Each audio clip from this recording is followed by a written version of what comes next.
Salut Antoine, c'est Pierre. J'ai vu qu'on partait ensemble en mission dans une semaine ensemble. Ça va être ma première mission d'audit et je voulais voir avec toi en quoi ça consistait réellement. Salut Pierre, déjà il faut que tu saches que notre profession elle est réglementée, donc on intervient dans un cadre normatif et que du coup le commissaire aux comptes qui est signataire il engage sa responsabilité lors de la certification. Ah oui, d'accord. Bon, j'ai un peu anticipé notre mission et j'ai voulu intégrer la balance dans notre outil informatique et ça m'a posé quelques problèmes.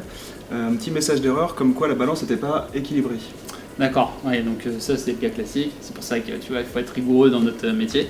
Il faut que tu t'assures que effectivement la balance soit bien équilibrée, sinon tous les travaux qu'on va faire vont être inutiles. T'inquiète pas, je vais t'aider sur ce sujet et ça nous permettra ensuite derrière de faire nos travaux et de valider notre piste d'audit correctement. Ok, parfait.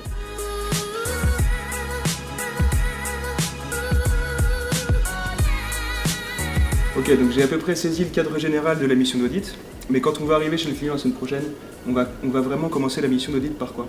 Alors moi j'ai déjà commencé à travailler un peu sur le dossier.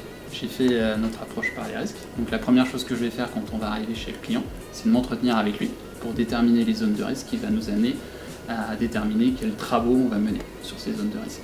D'accord, donc c'est vraiment l'analyse préliminaire qui va vous amener à appréhender au mieux les travaux à réaliser par la suite. Tout à fait. D'accord, mais est-ce qu'on va vraiment auditer tous les comptes? Alors non, on ne va pas auditer tous les comptes.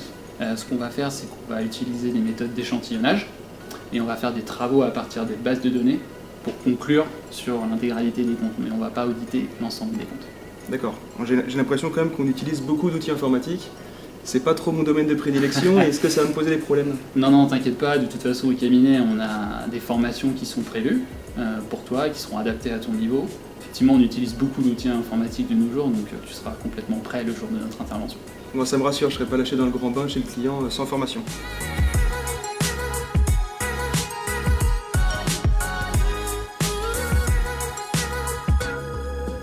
Donc une fois qu'on aura terminé tous ces travaux-là, il faudra qu'effectivement on rédige une petite synthèse et qu'on restitue auprès de notre associé sur les points d'audit qu'on aura relevés. Et on aura un échange avec le client lors d'un rendez-vous avec lui. D'accord, ok. Est-ce que tu veux que je prépare quelque chose avant notre intervention chez le client? Écoute, non, rien pour le moment, je te propose juste d'aller prendre un café. Ok.